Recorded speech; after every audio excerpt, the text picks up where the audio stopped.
A civil war almost started in Iraq last night. The Iraqi Prime Minister designated Hezbollah and the Houthis as terrorists, then immediately reversed it after his own politicians went nuts and threatened to overthrow him. And this all happened because the US warned him that Israel would bomb Iraq if he didn't comply. Here's the explosive sequence of events. The Iraqi Gazette published decision number 61 inches on November 17th, which added Lebanon's Hezbollah and Yemen's Houthis to a roster of 24 designated terrorist organizations, freezing their assets in Iraq. This came just a day after US envoy Thomas Barrack met with Prime Minister Mohammed Shia al-Sudani and delivered a stark warning. According to reports, Barrack told Baghdad that if Iraq doesn't stop pro-Iran groups from arming Hezbollah in Lebanon, then Israel will attack them. The US envoy also warned of imminent Israeli action against Hezbollah and said Israel would continue operations until the group is disarmed. But here's where it spiraled out of control. The Iraqi people and politicians weren't stupid. They realized immediately that al-Sudani had sold out to the US and given in to their demands. Politicians aligned with Iran-backed militias went nuts. Lawmaker Hussein Moanes from the Kataib Hezbollah bloc called the government's conduct irresponsible and accused it of failing to defend Iraq's sovereignty.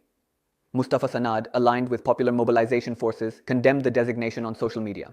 The backlash was so severe that al-Sudani faced two options: double down or reverse course. He chose reversal. On December 4th, the government said the designation was done, quote, in error, and that Hezbollah and the Houthis were not meant to be included. The committee claimed the list was released before final revisions were completed and would be corrected to cover only ISIS and al-Qaeda-linked entities. Prime Minister al-Sudani ordered an urgent investigation to hold accountable those responsible and stressed that Iraq's stance on Lebanon and Palestine is principled and not subject to political bidding. Here's what you need to know about why this matters. This exposes Iraq's impossible position. The country is caught between US pressure, threats of Israeli strikes and US sanctions, and Iran-backed militias who control significant parts of the government and military. The reversal shows that Iran's influence is still strong enough to override US demands. The incident also reveals that Iraq's sovereignty is a fiction. Its prime minister can be forced to change policy by either Washington or Tehran within hours. Should Iraq stand up to US pressure and risk Israeli strikes, or bow to Washington and risk civil war with Iran-backed militias?